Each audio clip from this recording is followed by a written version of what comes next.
In Europe and here in the UK, businesses are grappling with how to react to a new, seen as more hostile trade environment. Well, this week, President Trump described America's trade relationship with the UK as, quote, out of line. He said the European Union was, quote, way out of line. A half-baked negotiator could have settled this years ago without the loss of much land, very little land. For years, the U.S. economy has outpaced Europe's, but that might be about to change. In a stunning move, Europe has just taken a bold economic step that could shake up global markets and put the U.S. on the back foot. What exactly is happening, and how could this shift impact the balance of power between these two economic giants? Join us today as we break it all down. But before diving in, like this video and subscribe for more insights on the latest geopolitical updates. Europe's economic apocalypse.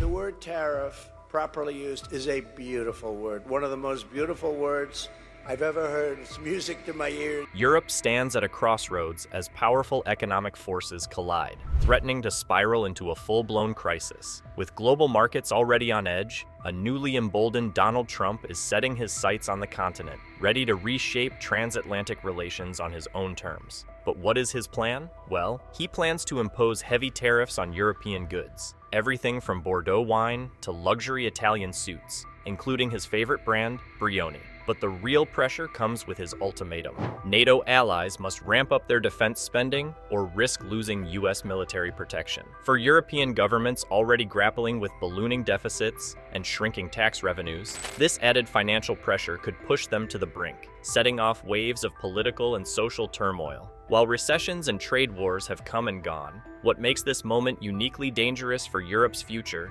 is an undeniable and brutal reality. The EU has become a barren wasteland for innovation. Despite Europe's storied past of groundbreaking inventions, gifting the world with the automobile, the telephone, radio, television, and life-saving pharmaceuticals, it has faded into a shadow of its former self. Once a powerhouse of automotive innovation, the continent lacks even a single contender among the 15 best-selling electric vehicles. As former Italian Prime Minister and central banker Mario Draghi grimly pointed out, only 4 of the world's top 50 tech giants hail from Europe. If this downward spiral continues, Europe's fate will mirror that of Italy, an enchanting, yet crumbling, debt-laden relic admired by American and Chinese tourists, but no longer a driving force in global innovation. Could Europe end up like Italy, rich in history and culture, but struggling under the weight of debt and economic stagnation? Or is there still time to turn things around? We expect the economy to strengthen over time as rising real incomes allow households to consume more. The gradually fading effects of restrictive monetary policy should support consumption and investment. Exports should contribute to the recovery as global demand rises. European Central Bank President Christine Lagarde sounded the alarm in Paris, warning that the continent's cherished social model is at stake. We are experiencing a wave of rapid technological change, yet Europe is no longer leading the charge, she cautioned. Without immediate action, she argued, Europe will struggle to generate the wealth needed to secure its future, fight climate change, and sustain its way of life. Draghi was even more direct in his September report to the European Commission. This is an existential challenge. The shoddy infrastructure rebuilding Europe's economic foundation is no simple task, especially with Donald Trump back in the White House and Republicans controlling Congress. The continent has never been more vulnerable to the unpredictable swings of American trade policy. I think what we've really got to do, and big opportunity here, is to appeal to Donald Trump's business acumen and focus on the big opportunity, of which there are a number, and big opportunities up for grabs in improving trade overall for everybody. It's the whole global system, but also for US businesses. If Trump delivers on his threat to slap tariffs of up to 20% on European imports, the consequences could be devastating. The EU sends over $500 billion in goods to the US annually, making America its single most important trade partner. Yet, Europe seems woefully unprepared for Trump's return. European Commission President Ursula von der Leyen's initial response, suggesting Europe buy more US liquefied natural gas, may temporarily appease Trump, but it's hardly a real strategy. That said, not all outcomes spell disaster. If Trump pushes through massive tax cuts while hiking tariffs, inflation in the US could soar, forcing interest rates up and strengthening the dollar, a potential boost for European exporters when converting their earnings back into euros. Trump might even entertain a broader trade deal with Europe to avoid another tariff war altogether.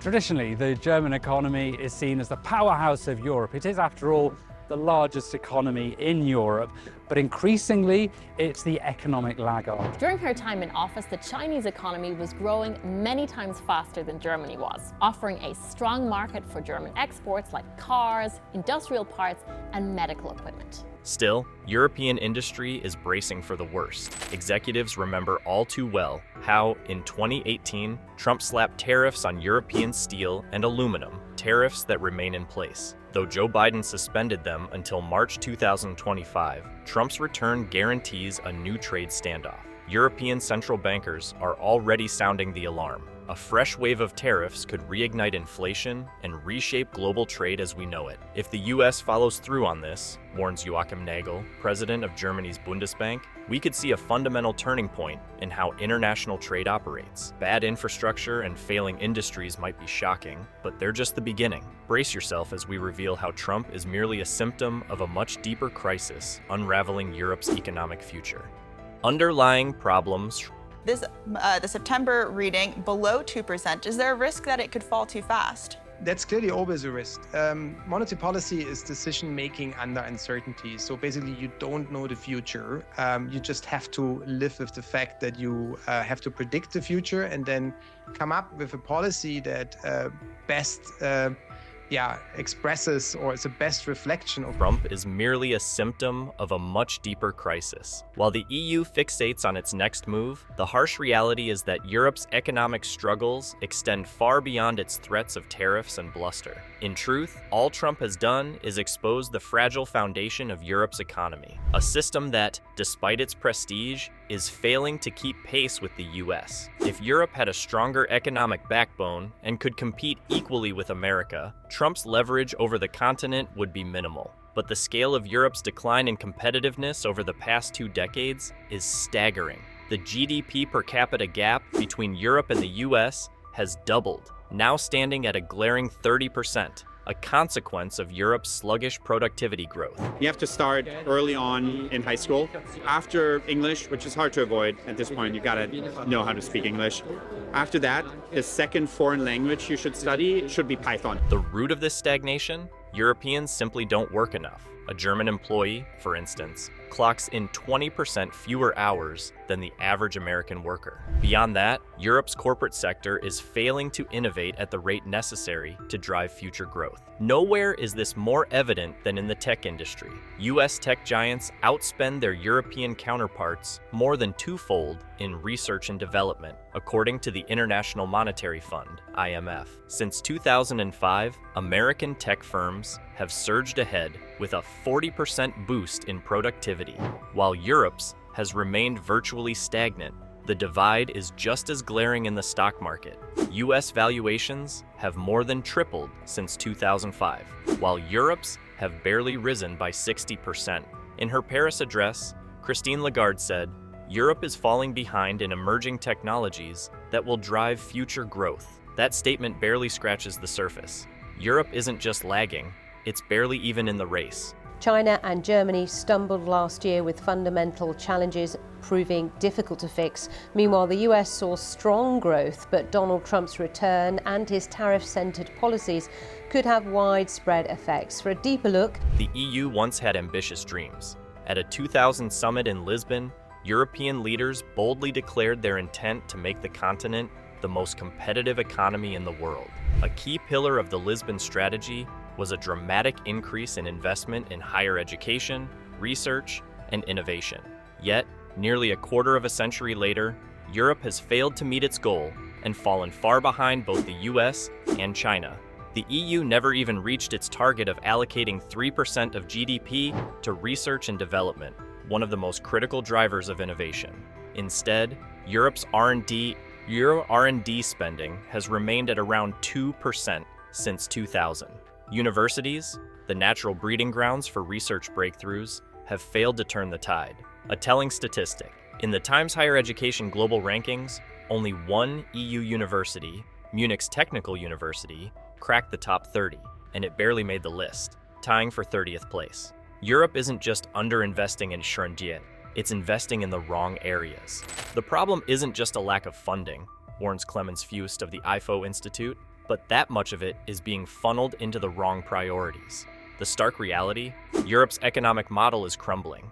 Unless it makes drastic changes, Trump will be the least of its problems. The dirty secret. Traditionally, the German economy is seen as the powerhouse of Europe. It is, after all, the largest economy in Europe, but increasingly it's the economic laggard. We haven't seen any economic growth here to speak of for years, and 2025 looks set to be another year of stagnation. Now, that's mainly because that's where Germany comes in. The dirty little secret of European R&D spending is that half of it comes from Germany, and most of that investment flows into one sector: automotive. While that might seem obvious given the sector's size, the German auto industry's annual revenue is nearly €500 billion. It's not where you can get the most bang for your buck, or euro. That's because innovations in the auto sector, such as improving an engine's fuel efficiency, are incremental. Europe's biggest companies aren't pioneering new markets. They're just refining the same old products. Instead of creating groundbreaking innovations like the iPhone or Instagram, they're stuck reinventing the wheel. And if history is any guide, that's not about to change. Back in 2003, the top corporate investors in R&D in the EU were Mercedes, Volkswagen, and Siemens. Fast forward to 2022, and the names remain nearly identical: Mercedes, Volkswagen, and Bosch. While the world races ahead, Europe remains firmly in its lane.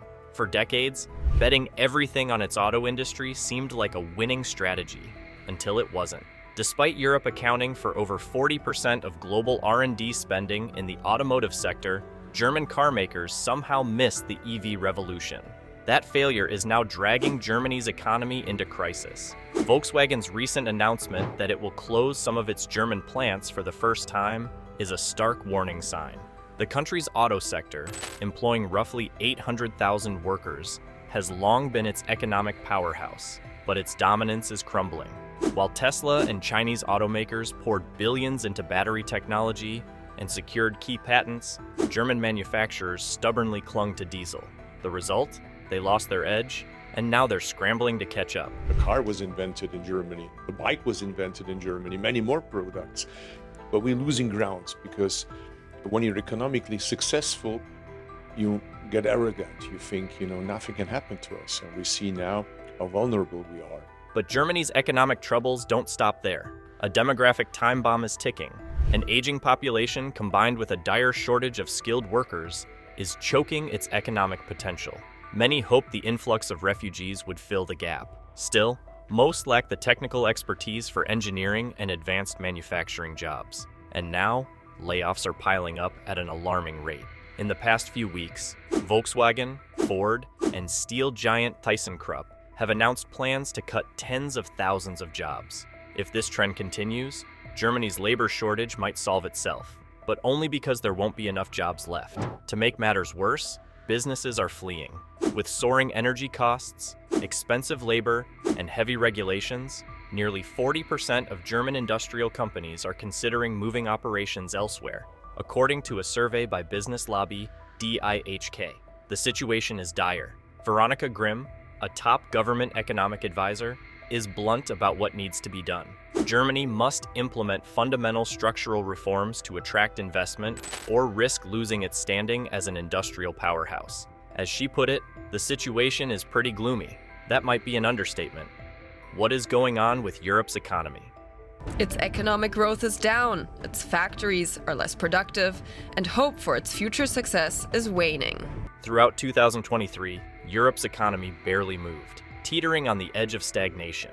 Its two largest powerhouses, Germany and the UK, are likely in recession. Corporate giants like Volkswagen, Nokia, and UBS have announced mass layoffs, slashing thousands of jobs. Across the continent, unrest is boiling over. Furious farmers have barricaded roads into Paris, and German transport workers are walking off the job in droves. Meanwhile, approval ratings for some European leaders have plummeted so low that they make Joe Biden's numbers resemble JFK's. To make matters worse, far-right parties are surging in the polls, fueled by voter frustration over the relentless cost of living crisis. Yet, this economic turmoil wasn't supposed to be Europe's burden alone. America was expected to suffer just as much. 18 months ago, nearly every economist and forecaster warned that a perfect storm of pandemic shocks, soaring inflation, and an energy crisis would push the US and Europe into recession. But instead of sinking, America soared. While Europe flounders, the US economy is thriving by almost every metric. Unemployment is at record lows, new businesses are sprouting at an unprecedented pace, and wages are rising fast. Ironically, America's success came from borrowing a page from Europe's playbook, embracing big government spending and social safety nets, but executing them more effectively than Europe. When COVID-19 struck in March 2020, governments flooded their economies with cash worldwide. The UK and Germany each funneled over $500 billion into relief efforts. France and Italy injected hundreds of billions more, but the US blew them all away, unleashing a staggering $5 trillion even after inflation, more than what America spent on the New Deal and World War II combined. Crucially, the US outspent most European countries by more than double relative to GDP. Do you think Europe can ever catch up, or has the US pulled too far ahead for a comeback? At first, many feared this historic spending spree would trigger runaway inflation. For a while, that was the case. But then something unexpected happened. By mid-2022, US inflation began to cool rapidly, while Europe's continued to climb. It turned out that pandemic stimulus wasn't the main culprit behind inflation. Instead, America's massive financial cushion gave its consumers the resilience to keep spending, even as prices and interest rates climbed. While Europeans were forced to cut back, Americans, armed with $2.5 trillion in excess savings, powered through. Mark Zandi, chief economist at Moody's Analytics, credits this consumer firewall with keeping businesses afloat, allowing them to keep hiring, raising wages, and making critical investments. The difference wasn't just how much was spent, but how it was paid. Here, luck played a major role. Europe's response to the crisis focused on keeping workers tied to their jobs and paying employers to retain staff. America, with its chaotic and fragmented unemployment system, instead paid workers directly to stay home, expanding unemployment insurance. The $800 billion Paycheck Protection Program was meant to mimic Europe's model, but much of that money never safeguarded jobs. At first, economists praised Europe's approach. The logic was simple. Workers would seamlessly return to their old jobs once the economy reopened, avoiding the chaos of mass unemployment. But in hindsight, that chaos was America's greatest advantage. Which is what led to the estimate that the EU economy is 18% smaller than it may otherwise have been. And that's equal to a shortfall of about 3 trillion euros. Under normal conditions, workers stay in familiar jobs, even if better opportunities exist. But when the US economy reopened, millions of unemployed Americans were forced to look for new work. Thanks to government aid, they had the financial freedom to be selective.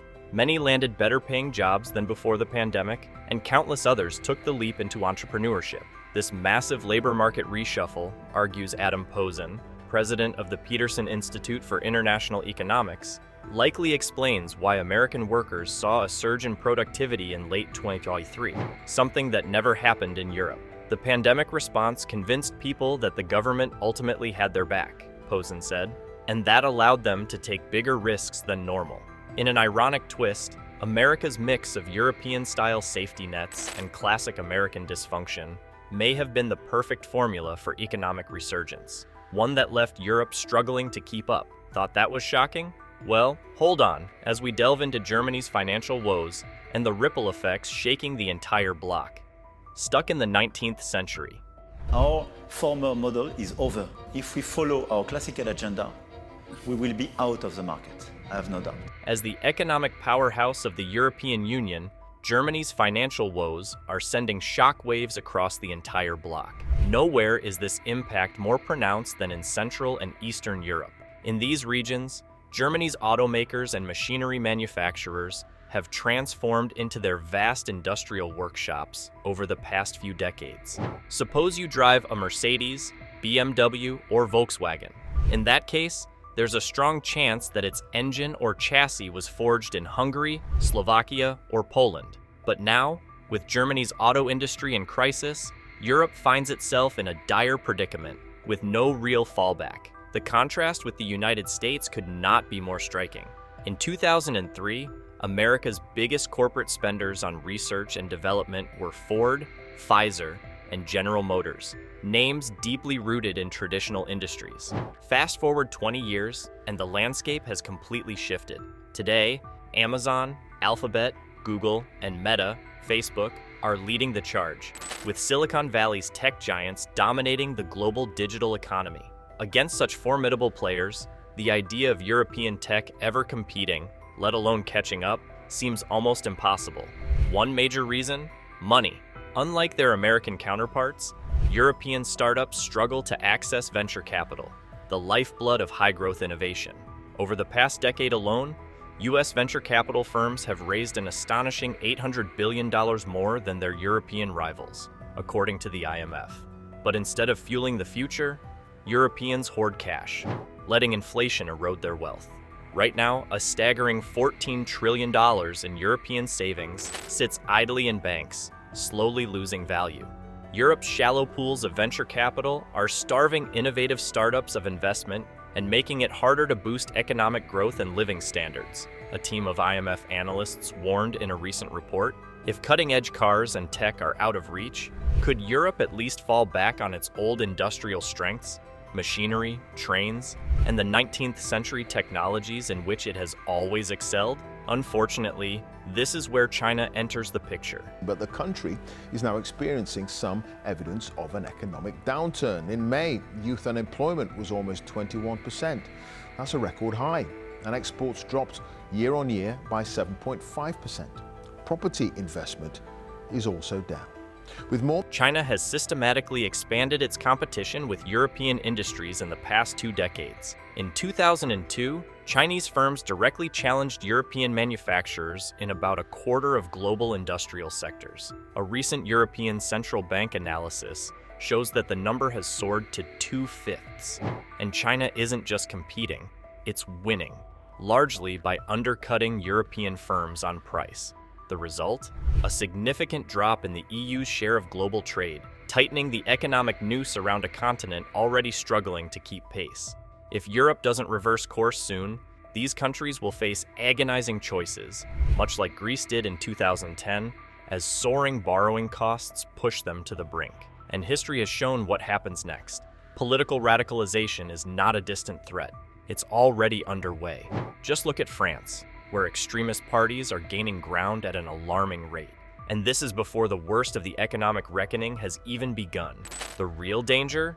When Europeans finally wake up to their new reality, it may be too late to change it. Outro Europe stands at a crossroads, facing economic stagnation, rising political extremism, and increasing global competition. But will Europe act before it's too late?